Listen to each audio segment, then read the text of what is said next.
تمنائیں ہوا کرتی تھی. یہاں اس وقت عورتیں بھی اس بیان کو سن رہی ہیں، اس لیے میرا فرض ہے کہ میں کچھ باتیں ایسی کہوں جس سے ان کے اندر جو اس وقت جذبات ہیں انہی نے مطالبہ کر کے یہاں کے ذمہ داروں سے کہا ہے کہ شام کے بیان کو بھی ہم سننا چاہتے ہیں. یہ بہت اچھی علامت ہے. یہ اس بات کی علامت ہے کہ یہاں کی عورتیں اپنے کو بدلنا چاہتی ہیں، اپنے کو نیک بنانا چاہتی ہیں. اللہ بہت مبارک کرے. اے عورتوں، اے بہنوں، اے بچیوں، جانتی ہو تمہاری تاریخ کیا ہے؟ رب کعبہ کی قسم، اسلام اور حق کی محنت تنہا مردوں نے کبھی نہیں کی ہے. حضرت ابراہیم علیہ السلام کا واقعہ اس وقت تک مکمل نہیں ہو سکتا جب تک کہ ان کی عظیم بیوی سیدہ ہاجرہ کا تذکرہ نہ کیا جائے. نہ ہاجرہ نے قربانی میں ساتھ دیا ہوتا، نہ ہاجرہ نے تعاون کیا ہوتا، نہ امت کو اور انسانیت کو اسماعیل ملے ہوتے، نہ زمزم ملا ہوتا، نہ شاید صفا اور مروہ ملا ہوتا، نہ مقام ابراہیم ملا ہوتا، نہ پتہ نہیں کیا کیا ملا ہوتا. سلام ہو ہاجرہ پر، اس خاتون عظیم پر جس کی قربانیاں تاریخ میں اتنی زبردست انقلاب برپا کر دیا. اور عورتوں، ایک بات سن کر خوش ہونا چاہیے تم کو، اللہ تمہاری قربانیوں کا کتنا قدردان ہے جانتی ہو؟ حضرت ہاجرہ اپنے بچے کے لیے پانی کی تلاش میں دیوانہ وار 2 پہاڑوں پر چڑھتی تھیں اور اترتی تھیں. اللہ تعالیٰ کو ان کی یہ ادا اتنی پسند آ گئی اور حضرت ہاجرہ کی تاریخ کو قیامت تک کے لیے محفوظ کر دینے کا اللہ نے عجیب راستہ اختیار کیا کہ فیصلہ کر دیا کہ تم نبی ہو یا ولی ہو یا امتی، تمہارا حج اور عمرہ مکمل نہیں ہو سکتا جب میری اس بندی کے نقش قدم پر تم دیوانہ وار دوڑو گے نہیں اور اس جگہ پر چکر نہیں لگاؤ گے. جب تک تم میری اس بندی کو قیامت تک کے لیے یادگار اس کی تم پر دوہراؤ گے نہیں، تمہارا حج اور عمرہ قبول نہیں ہوگا. یہ ہے ایک عورت کی تاریخ کو محفوظ کرنے کا اللہ کا نرالا انداز. موسیٰ علیہ السلام کا واقعہ مکمل نہیں ہو سکتا جب تک کہ موسیٰ علیہ السلام کی اس عظیم ماں کا ذکر نہ کیا جائے جس کا تذکرہ قرآن میں جھوم جھوم کر کیا گیا ہے. وَأَوْحَيْنَا إِلَىٰ أُمِّ مُوسَىٰ أَنْ أَرْضِعِيهِ فَإِذَا خِفْتِ کیا ہے؟ فَإِذَا خِفْتِ عَلَيْهِ فَأَلْقِهِ فِي الْيَمِّ وَلَا تَخَافِي وَلَا تَحْزَنِي إِنَّا رَادُّوهُ إِلَيْكِ وَجَاعِلُوهُ مِنَ الْمُرْسَلِينَ. اللہ نے کہا ہم نے موسیٰ کی ماں کے پاس وحی بھیجی. وحی، اللہ اکبر. یہ لفظ جو نبیوں کے لیے خاص تھا، لیکن اللہ نے چاہا کہ موسیٰ کی ماں کی ہمت، توکل و قربانی کا حق یہ ہے کہ میں وحی کے لفظ سے اس کے ہم کلامی کا تذکرہ کروں. موسیٰ کی ماں نے اللہ کے حکم پر کیسا عمل کیا؟ اللہ نے کہا تھا اس بچے کو جب تم ڈرو اور اندیشہ ہو کہ یہ بچہ مار ڈالا جائے گا تو اس کو لکڑی کے باکس میں رکھ دینا اور لکڑی کے باکس میں رکھ کر دریا میں بہا دینا اور ڈرنا مت، پریشان مت ہونا. میں اے موسیٰ کی ماں تم سے وعدہ کرتا ہوں انا رادوہ الیک وجاعلوہ من المرسلین. 2 وعدے ہم تم سے کرتے ہیں، ایک تو یہ بچہ تم تک واپس پہنچ کر رہے گا اور دوسرا یہ کہ یہ بچہ نبی بن کر رہے گا. عجیب بات ہے، 1-2 دن زندہ رہنے کی گارنٹی کوئی نہیں لے سکتا تھا. حالات اتنے خطرناک تھے اور اللہ نے یہ اشارہ کر کے کہ یہ نبی بنے گا اور وہ جانتی ہوں گی کہ نبی تو 40 سال کی عمر کے بعد بنتا ہے، لہذا وہ سمجھ گئی کہ میرا بچہ زندہ بھی رہے گا، 40 سال کا بھی ہوگا، نبی اور رسول بھی ہوگا اور اس کے ذریعے سے میری غلام قوم کی غلامی کی زنجیریں توڑی جائیں گی. کتنی ڈھارس بنائی اللہ نے. ایک عورت کے یہ مقام ہے اسلام میں. اور آگے بڑھو، دور کیوں جاؤ؟ میں تو بہت نبیوں کا تذکرہ اور بھی کر سکتا ہوں، لیکن میں کہتا ہوں تو دور کیوں جاؤ؟ کیوں اے بہنوں اور بچیوں یہ یاد نہیں کرتی کہ رحمت دو عالم صلی اللہ علیہ وآلہ وسلم پر ایمان لانے میں پہل کرنے کا شرف مردوں سے پہلے ایک عورت کو ملا. اے عورتوں تم کو مبارک ہو، تمہیں فخر کرنے کا حق ہے، تمہیں ناز کرنے کا حق ہے. تم چاہو تو مردوں سے کہو کہ تم اگر بگڑ بھی جاؤ گے تب بھی میں اپنے محبوب کی سنتوں کو نہیں چھوڑوں گا. یاد ہے سب سے پہلے حضرت خدیجہ نے محمد الرسول اللہ کو نبی کے حیثیت سے دیکھنے اور ان پر ایمان لانے کا شرف حاصل کیا تھا. یہ کوئی اتفاقی بات نہیں ہے، کائنات میں کوئی چیز اتفاقاً نہیں ہوا کرتی. ذالک تقدیر العزیز العلیم، جو ہوتا ہے وہ اللہ کی ایک پلاننگ اور منصوبہ بندی کے تحت ہوتا ہے. مردوں سے پہلے ایک عورت ایمان لے آئی، یہ کوئی اتفاقی واقعہ نہیں ہے.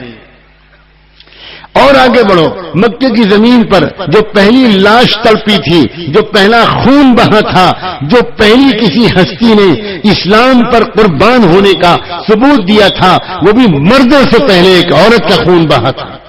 یمن سے آئی ہوئی وہ بوڑھی سمیہ، جس کو 2 اونٹوں کے درمیان باندھ دیا گیا تھا، اور ابو جہل اور دوسرے لوگ تیر کمان لے کر کھڑے ہو گئے تھے اور یہ کہا تھا کہ سمیہ کہو کہ محمد جھوٹے ہیں اور میں ان کو نبی نہیں مانتی، میں اپنے پرانے دین پر واپس جاتی ہوں. اگر یہ نہیں کہو گی تو ابھی تیر ہمارے کمان سے نکلے گا اور تمہارے بدن کے ٹکڑے ہوں گے. بوڑھی سمیہ نے اپنی آواز میں جان ڈالنے کی کوشش کرتے ہوئے کہا، اشہد ان لا الہ الا اللہ واشہد ان محمدن عبدہ ورسولہ. ابھی شاید کلمہ پورا بھی نہیں ہوا تھا کہ تیر کمان سے نکلا اور ان کے بدن میں لگا، ٹکڑے ہو گئے بدن کے، اور یہ تڑپ تڑپ پر انہوں نے جان دی. سلام ہو سمیہ پر اور سلام ہو ان کی ہمت پر، ان کی استقامت پر، ان کی بہادری پر. مبارک ہو. اور تو یہ بھی پہلی شہادت جو مکے میں ہوئی وہ ایک عورت کی تھی. اسی کو تو میں سمجھا رہا تھا کہ پوری امت نے دراصل اس امانت کو لیا تھا محمد الرسول اللہ سے. صرف چند مولویوں نے نہیں لیا تھا، چند بزرگان دین نے نہیں لیا تھا، چند اللہ والوں نے نہیں لیا تھا. امت کے مردوں نے، امت کی عورتوں نے، امت کے جوانوں نے، امت کے نوجوانوں نے، امت کی کنواری دوشیزاؤں نے، امت کے شاعروں نے، امت کے بوڑھوں نے، امت کے ملازموں نے، امت کے غلاموں نے، امت کے کسانوں اور مزدوروں نے، سب نے مل کر محمد رسول اللہ سے امانت لی تھی اور یہ کہا تھا، اللہ کے رسول ہم سمجھ گئے، آپ بالکل بے فکر رہیں، ہم اپنی تمناؤں کو اسلام کے پھیلانے کے لیے قربان کریں گے. اور پوری تاریخ گواہ ہے، جتنے علماء ملے امت کو، جتنے مشائخ ملے، جتنے مجاہدین ملے، جتنے عظیم سپہ سالار ملے، جتنے امت کو مجددین و مصلحین ملے، جتنے کام کے آدمی ملے، یقین رکھنا ان کام کے آدمیوں کو بنانے میں ان کی عظیم ماؤں کا حصہ تھا. امام بخاری رحمۃ اللہ علیہ، محمد ابن اسماعیل بخاری بالکل بچپن میں نابینا ہو گئے. بالکل 4-5 سال کی 6 سال کی عمر تھی کہ نابینا ہو گئے. ان کی ماں تڑپ گئی. ان کی ماں کی خواہش تھی کہ میرا بیٹا محدث بنے، میرا بیٹا عالم ربانی بنے. ان کی ماں نے صدقے نکالنے شروع کیے، نمازیں پڑھ پڑھ کے دعائیں کرنی شروع کی. اللہ آپ جانتے ہیں کہ میرے شوہر کی بھی کیا تمنا تھی، میری بھی کیا تمنا ہے. میں اپنے بیٹے کو محدث دیکھنا چاہتی تھی، یہ تو بچپن میں اندھا ہو گیا، اب یہ علم کیسے حاصل کرے گا. روتی رہی، دعائیں کرتی رہی. ایک رات میں خواب دیکھا، حضور پاک صلی اللہ علیہ وسلم کی زیارت ہوئی اور آپ نے فرمایا جاؤ، جا کر دیکھو. بینائی واپس چلی گئی، واپس کر دی گئی. وہ گئی، بچے کو جگایا، بچے نے دیکھا اپنی ماں کو لپٹ گیا. ماں نے کہا بیٹا تم دیکھ رہے ہو؟ ہاں امی میں دیکھ رہا ہوں، یہ آپ کا دوپٹہ، یہ آپ کے آنچل اور یہ آپ کا جمپر اور یہ آپ کے کپڑے. امی میں دیکھ رہا ہوں. امی میں پورا دیکھنے لگا. سجدے میں گر گئی ماں اور کہنے لگی صلاۃ والسلام ہو محمد رسول اللہ پر، میری شفاعت کر دی، میرا غم سن لیا، میرا غم اللہ تعالیٰ نے میرے غم کا مرہم اتار دیا. اور اس دن سے بچے کو حدیث کے تعلیم میں لگایا. محمد ابن اسماعیل البخاری اگر امیر المومنین فی الحدیث بنے، اگر امام المحدثین بنے، تو اس کے پیچھے اصل میں ان کی ماں کی دعائیں تھیں. اب جس کا داستان اٹھا کر دیکھو، میں اگر پچھلے زمانے کے واقعات سناؤں گا تو آپ یہ کہو گی یہ تو پچھلے زمانے کے واقعات ہیں. میں اس دور کے واقعات سناتا ہوں. دعوت تبلیغ کا یہ عظیم کام جس نے پوری دنیا کے اندر الحمدللہ اس امت کو بچا لیا. بہت بڑی تعداد میں اللہ کے بندوں کو کلمہ نماز کی توفیق ہو گئی. لوگ حضرت مولانا الیاس رحمۃ اللہ علیہ کی قربانیوں کو یاد کرتے ہیں اور بلا شبہ یاد کرنا چاہیے. لیکن میں اکثر کہا کرتا ہوں کہ عورتوں کا جسم جس طرح پردے میں رہتا ہے اسی طرح ہماری خواتین اسلام کی قربانیاں بھی اکثر پردے میں رہتی ہیں. یاد کرو وہ دن جب حضرت مولانا الیاس رحمۃ اللہ علیہ نے اپنی جائیداد باغ کھیت سب بھول کر چھوڑ کر دن رات دین کی محنت میں لگ گئے. ان کے لوگوں نے ان سے بہت کہا کہ آپ کے پاس بڑی جائیداد ہے, باغات ہیں, لوگوں نے قبضہ کر لیا ہے, تھوڑی توجہ کر دیجئے. فرمایا کرتے تھے کہ میں ایک منٹ بھی ان چیزوں میں ضائع کرنے کی اپنے اندر ہمت نہیں پاتا. اللہ مالک ہے, میں تو اب بس دین کے کام کروں گا. اللہ کرے گا میرے ساتھ جو معاملہ کرے گا. اللہ میری کمزوری کو جانتا ہے. پھر آنے لگے امتحان. پھر وہ وقت آیا کہ رمضان مبارک کے دن تھے, بنگلے والی مسجد میں مہمان تھے, دسترخوان سحری کے وقت میں بچھایا گیا, لیکن دسترخوان پر جانتے ہو کیا رکھا گیا؟ کھانے پینے کے لیے کوئی چیز نہیں تھی. وہیں پر ایک پیڑ لگا ہوا تھا جس میں گولر کا پھل نکلتا تھا. گولر کا پھل کوئی انسان نہیں کھا سکتا, یہ صرف بکرے کھاتے ہیں. اس گولر کو توڑ کر رکھ دیا گیا دسترخوان پر, اور سحری میں حضرت مولانا الیاس رحمۃ اللہ علیہ نے اور ان کے مہمانوں نے گولر کھا کر پانی پی لیا اور دن بھر روزہ رکھا. انتظار میں رہے شاید افطار کے وقت میں کچھ کھانے کو مل جائے, ایک پیالی چائے ہی مل جائے, کچھ تو ملے گا. مگر پھر دسترخوان افطار میں بچھا اور پھر گولر اور پانی کے سوا کچھ نہیں تھا. جب ایسے دن گزرنے لگے تو حضرت مولانا الیاس نے ایک مرتبہ اپنی بیوی سے کہا, ان کی بیوی اچھے رئیس خاندان کی تھی, اور ان سے کہا کہ دیکھو مجھے لگتا ہے اب میری قسمت میں تو یہی سب لکھا ہے.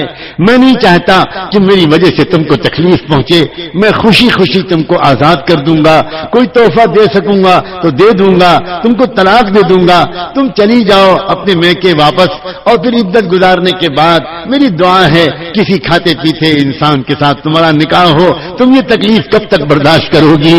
حضرت مولانا الیاس کی اہلیہ خاموش نہیں, ایک لفظ نہیں بولی, اٹھی اور کوٹری کے اندر گئی اور ایک پوٹلی انہوں نے چھپا کر رکھی تھی, اس میں کچھ زیور تھے اور کچھ روپے تھے. وہ لائیں اور لا کر ان کے قدموں پر رکھا اور کہنے لگی مجھے اپنے گھر سے اپنے قدموں سے جدا مت کیجیے, یہ جو کچھ ہے میں حاضر کرتی ہوں.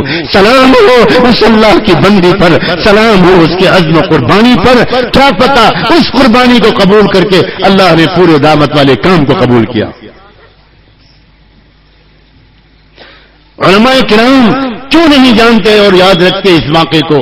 وہ یاد کرتے ہیں حجت الاسلام حضرت مولانا رحمۃ اللہ علیہ کو. اللہ اکبر, جب یہ نام آتا ہے میرا دل چاہتا ہے میں اللہ سے کہوں اللہ میرے خاندان کی عزت و ناموس کو ان کے قدموں پر قربان کر دے. حضرت مولانا معمولی شخصیت نہیں تھے, ان کی بیوی بھی ایک بہت بڑے رئیس گھرانے کی تھی. جب وہاں نکاح طے ہونے لگا تو حضرت مولانا رحمۃ اللہ علیہ نے بار بار کہا اپنے گھر کے بزرگوں سے میرا رشتہ اس گھر میں مت کریں, وہ بہت کھاتا پیتا گھرانہ ہے, بڑے رئیس گھر کے لوگ ہیں, ان کی بیٹی میرے گھر میں آ کر کیسے چین سے رہے گی؟ میری زندگی تو فقر میں گزرنے والی ہے, اس کی بیٹی پر یہ ظلم مت کیجیے. مگر بیٹی کا والد یہ کہتا تھا میں اپنی بیٹی کا نکاح مولوی قاسم ہی سے کروں. نواب تھے وہ اپنے وقت کے. اور جانتے ہو پھر کیا ہوا؟ عورتوں سے کہہ رہا ہوں خاص طور پر یہ باتیں. نئی نویلی دلہن رخصت ہو کر آئی حضرت نانوتوی کی. باپ نے سر سے پیر تک کے لیے زیور بنوائے تھے, لاکھوں روپے کے زیور, 1 لاکھ سے زیادہ روپے کے اس وقت کے 1 لاکھ زیور, پورا بدن زیوروں سے ڈھکا ہوا تھا. بہت بڑے مالدار تھے وہ, اور انہوں نے اپنی بیٹی اور حضرت نانوتوی کی عزت کرتے ہوئے اتنے زیور کے ساتھ بیوی کو رخصت کیا. سہاگ رات ہے, پہلی رات ہے, نئی نویلی دلہن کو لے کر بیٹھے ہیں. حضرت نانوتوی اندر داخل ہوئے ایک نوجوان, اور جا کر سلام دعا ہوتی ہے, محبت کا تبادلہ ہوتا ہے, اور بدن کو زیور دیکھتے ہیں تو پہلے ایک بات کرتے ہیں کہ دیکھو اگر اجازت دو تو میں تم سے ایک بات کہوں. ہاں کہیے کیا بات ہے؟ دیکھو تم تو جانتی ہو, شاید تم نے سنا ہو کہ میں تو آج کل بلقان اور ترکی کے مجاہدین کے لیے گھر گھر جا کر اپنا دامن پھیلا کر چندہ مانگ رہا ہوں، وہاں لوگ تڑپ رہے ہیں، ان کا علاج نہیں ہو پا رہا، ترکستان کے لیے، بلقان کے لیے میں وہاں کے لیے چندہ کر رہا ہوں۔ تم کو اتنے زیور اللہ نے دیے ہیں، یہ تمہاری ملکیت ہے، میں صرف حکم نہیں دے رہا، مشورہ دے رہا ہوں، اگر تم یہ سارے زیور اللہ کے راستے میں دے دو تو مجھے امید ہے اللہ تم کو جنت میں اس سے اچھے زیور دیں گے۔ کیا دلہن تھی وہ کہ اس نے 1 منٹ تردد کے بغیر ایک ایک زیور اتارنا شروع کیا اور زیور اتار کر حضرت نانوتوی کے قدموں میں رکھ دیا۔ آپ کا احسان ہوگا، اس کو اللہ کے راستے میں خرچ کروا دی۔ میں کہا کرتا ہوں، ہو سکتا ہے اس دلہن کی قربانی ہو جس نے ایک پیڑ کے نیچے قائم کیے گئے ایک چھوٹے سے مکتب کے لیے اللہ سے فیصلہ کروا دیا ہو، جس کو پورے عالم کے لیے مرکز ہدایت بنایا جائے گا۔ دارالعلوم دیوبند کے پیچھے لوگ جانتے ہیں کہ حضرت نانوتوی اور حضرت گنگوئی کی کیا قربانیاں تھیں، لیکن بہت کم جانتے ہیں کہ ان کی جوان عمر نئی نویلی بیوی کی کیا قربانی تھی۔